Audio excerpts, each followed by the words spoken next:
All right, everybody, we are live. Very exciting times right now. We are very, very excited to see how everything is going. We're going to be talking Olympics tonight. We're going to be talking baseball trade deadline, but we're going to start with the Olympics first, and we're going to talk about exactly what has happened today in or at the Paris Olympics. So let me just get back to my screen here. All right. I don't know why this screen messes everything up so much. I'll go here first. All right. So, Christina, hello. And Nathaniel's back. Hey, Nathaniel. Glad to have you back. Glad to have you back. It was great to have Gabriel on the shows, but it's also great to have Nathaniel back. So good job. I'm hoping camp went well. I hope you had a lot of good times. I hope you made a lot of good friends because that's what camps are all about, really. But tonight we're going to start with the Olympics.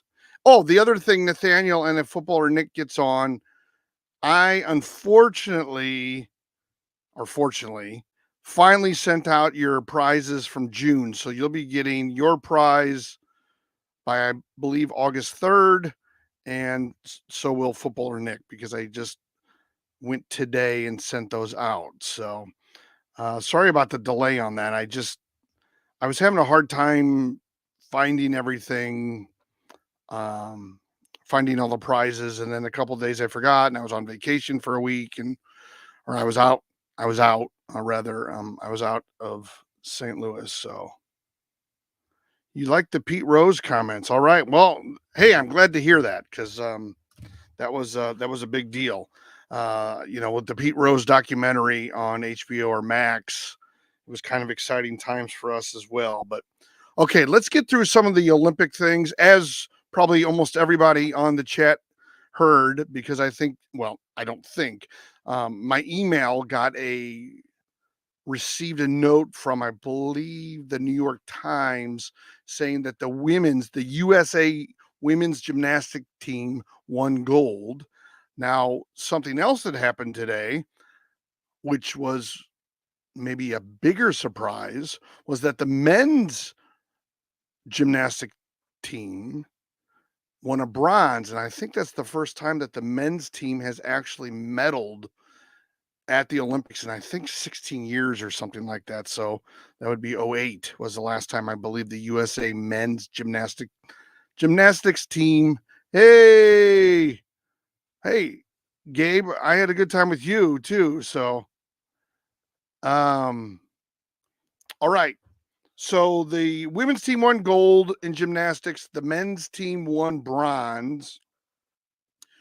Tennis player, women's tennis player Coco Gauff lost in her singles match, but she still has doubles and mixed doubles where she can possibly win gold. But she was kind of upset today. Like, she was upset and she was upset. She got beat by a higher seeded person.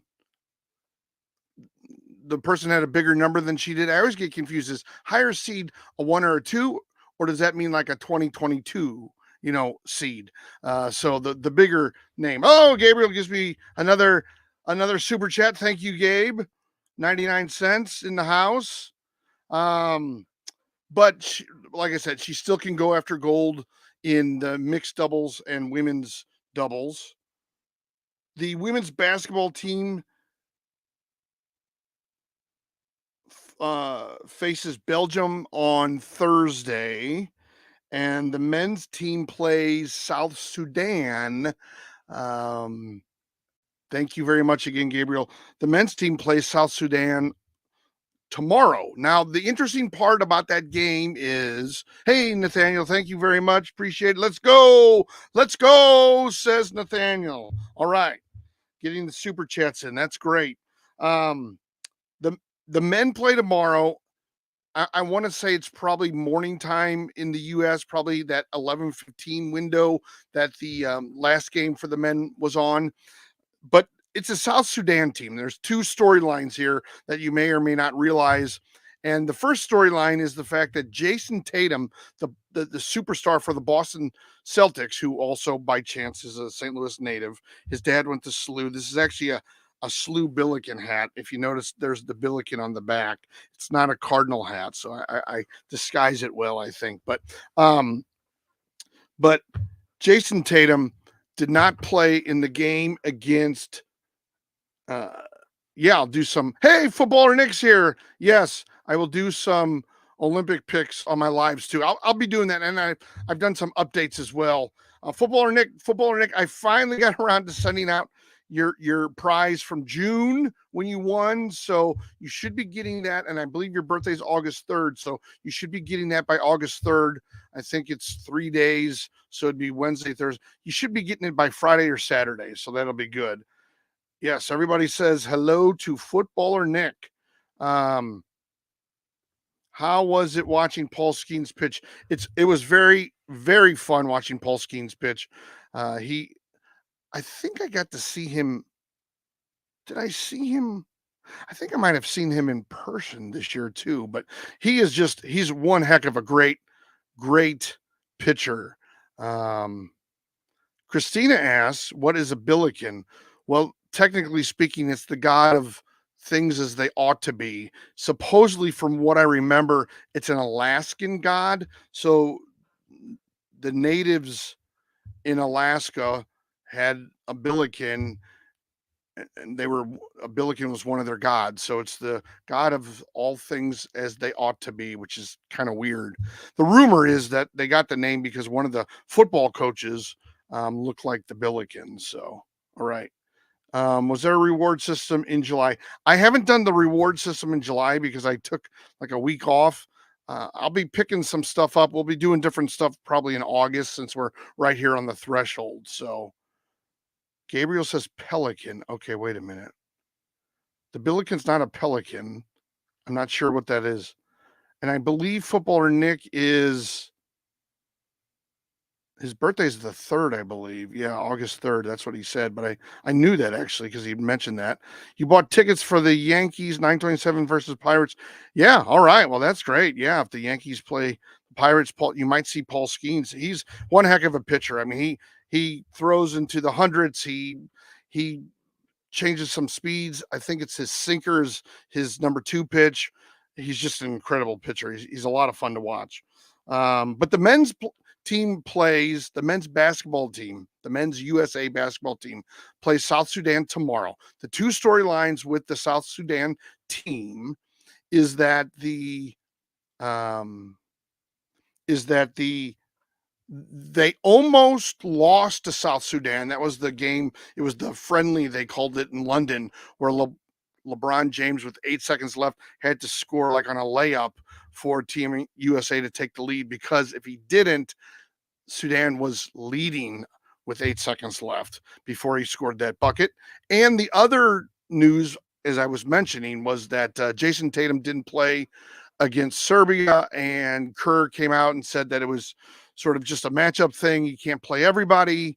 And so he went to, I guess he talked to Jason Tatum before that game, and they got, I'm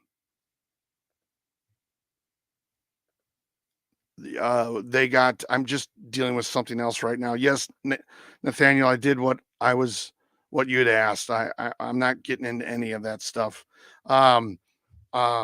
And so, oh, I just lost my train of thought. I apologize for that, everybody. This is really bad podcasting right now. I'm sorry for that. But Jason Tatum was told before the game by Steve Kerr that he wasn't going to play, that, he has a hard time playing more than 10 people, sort of was what his message, and that he would definitely play against South Sudan. And so he will be playing against South Sudan. Gabriel, you're very welcome. We're not doing any of that. stuff. And I think I had one more point on the Olympics, and I will be doing pictures. Oh, and the other thing is the other big news for the USA, and I'm trying to do some USA kind of updates. The men's soccer team beat Guinea. Is that how you pronounce it? Guinea? 3-0. So the men's soccer team now is all of a sudden 2-1. They've won their last two games, and before that they were really struggling. So they'd lost their first game, I believe it was. So now looks like they got sort of their second wind and looking for good things. The women's soccer team is obviously doing very well. Yeah, and the women's basketball team's doing well. The men's basketball team seems to be doing very well. Though after South Sudan, they play Puerto Rico Saturday morning. I'm going to try to be going live. I can't show the game, but I can give updates. You guys can watch the game. We can chat back and forth through the chat and talk. So yeah, that's you did not know. Yay, 4-1 on Sunday. Okay, now I'm confused. Oh, they won 4-1 on Sunday. Yes. Well, the women's soccer team won, and the men's team won. Was it 4-1? Yeah, it was 4-1. I thought that was Saturday though, but I could be wrong. I don't know. I'm getting all my days confused now. The Olympics, I've been trying to work around the Olympics, sort of like with my live streams, and I've been trying to follow the news as much as I can. Yes, the soccer women. Yes, got you. Yeah, the soccer women are, I mean, guys, let's face it. The women's USA soccer team is one of the best in the world. Okay, so that aside, the men's soccer team is finally sort of catching up to them and has won 2 in a row, which which is good. I mean, it's a good thing. We can all celebrate that. I know that the other thing too, and I don't know how well you guys have been following this, but the rugby, the USA rugby, and I think the women's rugby team today either got a really good victory or they might have won a bronze. Let me just check. The other thing that I'm running across everyone is the fact that it's kind of difficult. It's not easy to find all of the Olympic information. And I think the reason for that is if you go to ESPN.com, they only give you what I would call like I don't want to say important, but the more popular sports. Like they'll give you basketball updates, they'll give you soccer updates, but they won't really do any smaller fencing or anything like that. But let's just see what USA. Okay, today in the men's 4x200 freestyle relay, the US came in second behind Great Britain, and then Australia came in third. In artistic gymnastics, the US women's team won gold. That's Italy. Italy came in second, and I'm not good with flags. I apologize. Brazil came in third. Let's see what else we got here. In the men's 800 freestyle, USA came in second. In the women's 100 back, USA came in second and third for that. Why is Caitlin Clark? They didn't pick her, Gabriel. They said that they had other players from the WNBA that would represent the USA that were better than her, essentially. Her and Angela Reese should be on the team. I don't know if you were following this, but to get ready for the game, to get ready for the Olympics, or I'm sorry, in the WNBA's All-Star game, that's what I think it was between the Team USA and like the best of the rest of the WNBA. And that team was essentially led by Caitlin Clark and Angela Reese, and they beat Team USA, which really looks pathetic in my mind, which really shows they probably should have been on the team. The one thing about sports, and you all may or may not, hopefully you don't have to deal with this ever in your life, but oftentimes in sports, it's about paying your dues. You'll hear baseball players talk about, oh, he never had to pay his dues. Like, he was drafted and a week later he was in the bigs or something like that. Or he didn't spend a full season in the minors, or they say that about managers and coaches and things like that. He didn't pay his dues. Well, I think in even the WNBA, they did that with Caitlin Clark, which probably, you know, USA Basketball should have stepped in and said, "No, you should take these 2 players." But they didn't want to get involved in it. I think no one wanted egg on their face, but they should have, because they would have been a draw in France, I believe, and eh, they're good enough to make it. So, all right, Nathaniel, you're playing golf tomorrow. All right, are you playing like a par 3 or a regular course? You playing 18 or 9? So you'll have to answer that. You hope the USA women lose. Uh-oh. Dun-dun-dun. That's a hot take. That's a hot take. Nathaniel has one of the hottest takes we've had all year right now. Nathaniel, I don't know if you're still on because the numbers are going back and forth. And I mean, you're probably still watching, but maybe you lost the feed or something. Nathaniel, you have got to tell us what you mean by I hope Team USA women lose. I'm assuming, are you talking basketball or soccer? Number one. And can you tell us why? I think I know what your answer is going to be. I think it's going to be you're talking about basketball. I'm playing holes, only par 3 and 4. Okay, well, that's good enough. I mean, what are you, 15? That's pretty good, dude. If you can shoot pretty good scores, you'll have a really fun day and it'll be worthwhile. I knew you were going to say that. You're hoping that the USA women lose because they didn't pick Caitlin or Angela Reese. You know what? I bet you. Oh, you're 13. Wow. Okay. For some reason I thought, yeah, that's right. You're 13 because you're in 8th grade. Never mind. Never mind. Okay. Bye, Gabriel. Nice to see you. Thanks for joining. Okay. First of all, playing 9 holes, par 3 and 4. That's great. You're 13. You'll have fun. Hopefully you'll do really well. And then, the next time you go out, you'll be even better. So here's wishing you to hit them long and straight when you do hit them. I'm sure there's people who don't want Team USA to win who are in the US because of that Caitlin and Angela. I firmly believe that that's probably the case. Let's see what other medals were out there, and then we'll go through the medals. Okay, in rugby sevens, yes, women's tournament bronze medal match. This is what I was talking about. The US beat Australia for the bronze in women's rugby sevens, which just means 7-on-7 rugby. I believe traditional rugby is 11 versus 11, like soccer, excuse me, and like football. Semi-final, well, he came in 5th.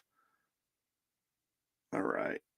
And then in the men's tournament pool round, Serbia beat the US in 3-on-3 basketball. I thought the women lost on 3-on-3 basketball too. So in the Olympics, I'm kind of the typical. Oh, Gabriel's 10. Okay. What I look forward to basketball, men's and women's basketball. I look forward to soccer. In the winter sports, I love hockey. And then next week I'll get into the track and field. I like the 100-meter race for the men and women because they always say that that's the fastest woman or man in the world. So I enjoy watching that. I don't mind some of the decathlon, the long jump I kind of like. They don't always show all these as much. Is there, breakdancing is a sport this year. So I'm just putting that out there. I just want to see what the heck it looks like. Yeah, we had a college baseball player on live. Liam, I think was his first name. Yeah, track and field's fun. What event did you come in 13th? You came in 13th, right, Nathaniel? What event was that? Was that discus or javelin? I couldn't remember. I was trying to think about it. All right, let's see what they say in. Are they going to give me in gold medals, javelin? Yeah, that's what I thought. Okay. In gold medals, Japan has 7, China 6, Australia 6, France 5, and the US 4. In silvers, apparently we lead with 11. The US leads with 11. And in bronzes, we lead with 11. We have the most, the USA has the most medal. You got 8th. Oh, wow. Wait, you do discus. You don't do javelin. I'm confused now. Do you do javelin or just discus or both? Or you got 8th in discus? The US leads with 26 total medals. France then is, I don't have all. Let's see. Show more. I'm just looking. Okay. So the US has the most medals with 26. France is next with 18. But Japan has 7 gold medals. China 6. And Australia 6. I think a lot of those gold medals for China and Australia came with swimming. So I expect some of that to fall off because Japan is not known for their track and field. I'm trying to think what other Japan might have won. I want to say in some of that fencing stuff that was on over the weekend too. So anyway, we will be keeping a tally on that. All right. We're 20 minutes in. We've had a lot of chat. We've gotten up to date. Let's talk a little bit about baseball now. I'm sure it's such a drastic change, so we'll see what everybody's saying about this. Okay. So first of all, some 10,000 foot views of the baseball trade deadline. I combined, I just called it trade line rather than trade deadline. A couple things. I thought that Baltimore didn't help themselves out by getting relievers that they needed. I think the Yankees needed a starter and they didn't get anybody to solidify that. The Dodgers, I think, did really well. They got infielders like they needed. And then one of the last trades of the deadline that I heard was between Detroit and the Dodgers for Jack Flaherty, who actually is having a much better season than he did last year, and actually a few more seasons that he had when he was with the Cardinals. He is 7-5 with, I think his ERA is just under 2. Nope. Under 3. It's 2.95. The Padres traded 4 prospects for closer Tanner Scott, which was Tanner Scott was with the Marlins. That was a big pickup by the Padres. I don't know if the Padres can reach the Dodgers, but it probably solidifies that they'll make the playoffs. The one thing you have to say is the Padres are known to make bigger deadline deals. A couple of years ago, they got Soto and all of that. So they're not afraid to do that. All right, Nathaniel, you're going for fall ball. Well, that's great. Wait, I'm doing a fall ball trial. Oh, wow. All right. And I'm going games on 8. So you're going to games, but before that you have tryouts. Well, good luck at tryouts, like Christina says. That'll be fun. You'll have to let us know how you do. That sometimes I know can be stressful. But getting back to some of this, and Tanner Scott, you got to think too. Okay, so the Padres are known for some of the bigger deadline trades that they've had, and with Soto, like I mentioned. I also think that because there were so many teams going after Tanner Scott, he was the biggest name, sort of, at least from the closers rank that was available. Also, what the Padres did is they kept it from any other team. They kept it from any rivals. Arizona made a few moves. So it kept it from those kinds of teams, from them getting Tanner Scott. And the other thing you have to think about with the wild card now, you're not just within your division, you're within all of the National League or all of the American League. So if you're the Padres, you got to be thinking about the Pirates, and you have to think about the Cardinals, and you have to be thinking about Atlanta. So it's not just within your division. So you're taking that person away from anybody else, maybe, a competitor from that wild card. All right. So we talked about Tanner Scott. I'm just going through some of the bigger names here who else? Well, the Cardinals got Sean Armstrong from Tampa Bay, a relief pitcher. They traded Dylan Carlson, who was this highly, highly touted outfielder that the Cardinals had. And they always thought that he would be phenomenal, but he never really panned out, unfortunately. So they got him for someone who's not really having a great season. Sean Armstrong, the pitcher from Tampa Bay, not having a great season. Okay, the Cardinals, what are we saying? Really improved. You weren't really watching when you started carrying them. Yeah, and then you say that I'm the good luck charm. Maybe I am. I've been following the Cardinals a lot more. What is your hot take on a team in the playoffs? I really think that in the AL East, which I know you really care about, Nathaniel, Baltimore didn't shore up their team as much as the Yankees did. And the Yankees are only, a game and a half out or right about last time I checked. So I think it's going to be a dogfight between Baltimore and the Yankees, and whoever finishes second will probably get that number one seed in the wild card for the American League. I also think that Baltimore is not playing as well as they were earlier in the season, and I think really right now, if Jazz can kind of spark the team with some enthusiasm and he steals a lot of bases, that he'll help propel the Yankees forward and into first place. Well, the Cardinals, they got this relief pitcher, and then yesterday they got Tommy Pham back in the outfield, and they got a starting pitcher who's sort of a guy that's going to eat a few innings and he'll take the fifth starter spot. So no great names. I mean, Tommy Pham was with the Cardinals before. He's a little bit of a head case. He he was with the White Sox this year, and he got into a big brawl with, I forget about it, but he got into a fight where he's like, I'm not, I'm going to fight anybody, or I'm ready to fight, or something, some crazy quote he's saying. And then last year when he was playing with Arizona, he started yelling at a fan from the on deck circle. So he's a little bit of a head case. So we'll see. The fantasy draft will probably be a little bit later because we really don't have to have it till late August, early September. So let me just, like I said, set things up and we can go from there. But I don't know if I can go to the Cardinals Yankees because it is Labor Day weekend.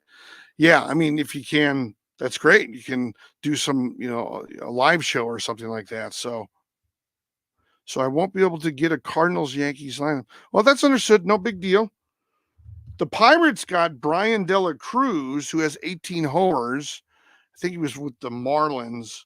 So the Pirates are not going away. They made a move. They're within a game of the Cardinals. I can see where Milwaukee comes in first and the Pirates come in second. I really believe that Paul Skeens is a catalyst for that team, not just on the days that he pitches, but I think the whole team wants to be better for him or with him. So that's sort of a breakdown. I can go through here.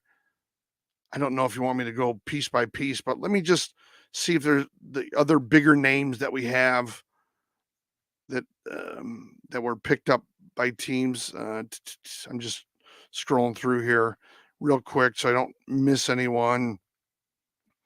The Dodgers got a center fielder, Kevin Kiermaier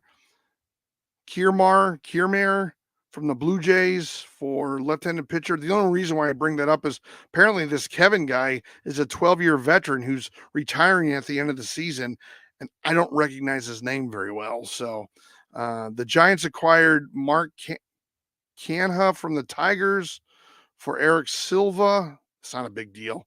Let's see. Yeah, Dylan Carlson was traded from the Cardinals. We talked about, the Orioles acquired Eloy Jimenez from the White Sox for left-hand pitcher Trey McGuff. And I think that's a pretty decent pickup. I mean, Eloy has 18 homers. He's only batting 240, I think. No, he only has 5 homers. I don't know what I'm thinking. Thinking everybody is Dela Cruz or whatever. He only has 5 home runs, but he's been limited due to injuries, and he's in the final year. So it was basically a salary dump by the White Sox, which no surprise there with Reinsdorf and their ownership group. But But it does give the Orioles some backup in the outfield. They traded away Austin Hayes earlier a couple days ago. So they probably need some insurance in the outfield. Let's see. Yes, here we go. Pirates acquire Brian Dela Cruz from the Marlins for Jean Seok Shim and first baseman Garrett Forster. And yes, Brian Dela Cruz had 18 homers for the Marlins up until his trade. So let's see. I'm just seeing if there's any other big. Well, the Royals acquired shortstop Paul DeJong from the White Sox. But Paul DeJong's batting .228. He has 18 homers. Now, I'm guessing that might be insurance for Bobby Witt Jr., or maybe they'll play Paul at third base or second base. But they have Bobby Witt. Yeah, and that's what they plan to do, apparently, from the story that I'm looking at right now. Put him at second, put him at third, or DH. But he has a low batting average, so I don't know how much I trust that. But that's really what happened. I will probably be going to a Cardinals game. If I don't go tomorrow night, I'll probably be going. There's games next week.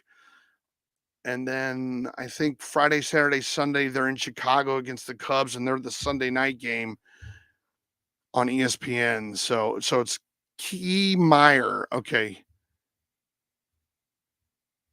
Kiermaier, I guess is what you're saying, Nathaniel. Thank you. The Phillies got a closer. Yeah. Yes. I didn't get to that. Yes, you're right. Carlos Estevez. All right. So that, not a long show tonight, but that's it. Oh, I'm sorry. No. What am I saying? I forgot the most important point. Okay, we're going to go backwards. Where the heck did I do this? Oh, I know where I did it. Hold on, everybody. I do have Olympic trivia. I can't believe I forgot that. I feel so foolish. All right, so we're kind of going. I wanted to do this at the end of the Olympic segment, but we'll do it now, obviously, because I messed that one up, right? Okay, so Olympic trivia, everybody. Here we go. And I'll be looking at the chat. Sorry about that. I hope we didn't lose too many people when I thought I was going to have to go away. All right, Olympic trivia. What was the first year the modern Olympics? Well, yeah, I guess I could just say Olympics. It doesn't matter because they were all in Athens back in the day. What was the first year that the Olympics were held in the USA? And for a bonus point, what city were they in? So what was the first year that the Olympics were held in the USA? And just as a bonus question, what was that city? Put your answers in the chat. If you're new, please like and subscribe. Please like and subscribe, even if you're not new, or like at least. Okay, Nathaniel says USA. Yes, it's what USA city? Well, what year were the Olympics in the USA for the first time? So the first Olympics that were in the USA were in what year, and what was the name of the city? Nathaniel, you're way off in the 80s. I'm just telling you, you're way off. You're like 70, 80 years off. I'm going to give you a hint. You're years off. I don't know if Christina's around, but she should know this. It's an easy one. Think about, well, I don't know if you guys are going to get this. The hint I would give is it has to do with the city I live in. It was at the city I live in, so I'll tell you that. So it was St. Louis, but what was the year? Now you have to remember, St. Louis hasn't hosted an Olympics at least since 1950. So I'll give you a hint. It's between 1900 and 1946. Well, they didn't have, did they have an Olympics? I guess it would have been 44, maybe. No, it would have been 46. They had an Olympics. They didn't have it in 42, I think. Anyway, I'll just give it to you. It was 1904. 1904. All right, I'm going to give you stuff that might be a little bit. What country has the most gold medals in the Olympics? What country has the most gold medals in the Olympics? And for a bonus, within 100, how many gold medals do they have? So what country has the most gold medals? Yes, Nathaniel, you got that right. It is USA. Take a guess on how many.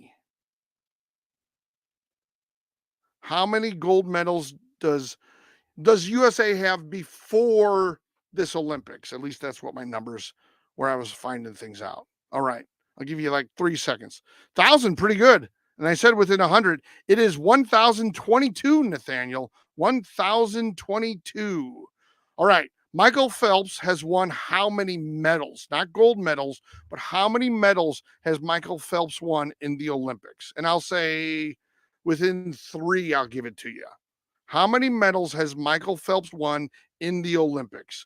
You can come in within 3, and I'll say that you got it right. Holy cow, Nathaniel, you got it right on the nose. 28. He has 28 Olympic medals. All right. The men's women. The men's women. Team USA's men's basketball team and women's basketball team have combined for how many gold medals? And I'll say within 5 on this one. So the Team USA men's basketball, Team USA women's basketball have combined for how many medals? And I'll say within 5, you can get this right. Within 5. Nathaniel says 20. The answer is 25. So you got it right. The men have had 16 gold medals and the women have had 9. All right. And I mentioned this earlier. I don't know. I have 2 questions that you guys might know because I know a lot of you out there are probably a little bit younger than me. Okay. What sport or what type of sport or competition is making its debut at the Paris 2024 Olympics? And this sport is based on a style of dancing introduced in New York City in the 1970s. Yes, Nathaniel, I know you texted me something. I'll have to take a look at it when I'm off the air, but I will look at that. Okay, the question again. Yes, Nathaniel, you got it right. Breakdancing. I mentioned that earlier, but yes. All right, now here's one that's kind of fun. Okay, initially started as a recreational sport for American soldiers during World War II, what sport will make its debut in Los Angeles 2028 games? Now, Los Angeles is holding the next Summer Olympics in 2028. So, what is the sport that was started by American soldiers during World War II that will make its debut in the Los Angeles Summer Olympics 2028 games? It's something that probably, if you play sports, if you have PE, it's not the Army crawl. Let me give you some more hints. If you have PE, if you have like a rec center around your house or a neighborhood place where you can sign up for sports, it's usually always an event, and it's a way so that people don't get hurt or harm each other. It's not croquet. Croquet is probably much older than this sport. It was started by American soldiers during World War II. It's not Foursquare. Foursquare. Okay, let me just tell you this. It's based on a sport where there's lots of collisions, where there's injuries, collisions, and it's the most popular sport in the United States. But it's based on that sport. What is the sport I'm talking about? Okay? It's based on the biggest, most popular sport in the United States. It's not dodgeball. Think of what's the most popular sport in the United States, bar none. You know, what is almost a national holiday when they hold this championship? What sport is that? And then figure out what potential sport that kids often play at rec centers, in leagues, where people don't get hurt. Okay, yes, Nathaniel, football or Nick, it's based on football. So what is the game that will be played in Los Angeles for the first time in the yes, Nathaniel, football or Nick? I think you were giving me a hint there, but it is flag football. It's flag football will be, and you know what? I got to tell you right now, I'm assuming, I don't know the particulars of this. I'm assuming there's a men's and a women's flag football. There might be a co-ed flag football. There, I don't know if it's going to be 5-on-5, 7-on-7, 3-on-3, because they have different. I think a lot of the flag football they play, like in the off season, that players can play is like 7-on-7 often. So I'm not 100% sure, but we're all getting flag football right. So that'll be a fun sport to watch for me, because you'll probably see some world-class athletes with super speed. You'll be looking at quarterbacks who probably either played in college or maybe had a cup of coffee in the NFL, or maybe they, you know,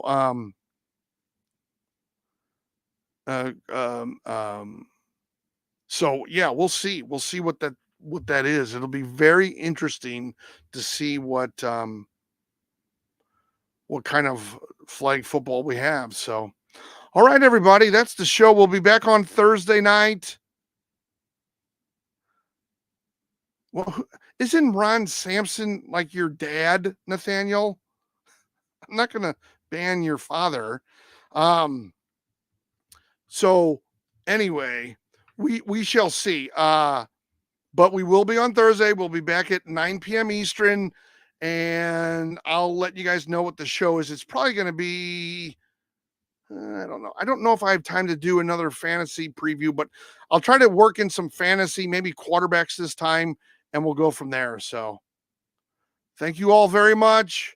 Have a great night. See you on Thursday.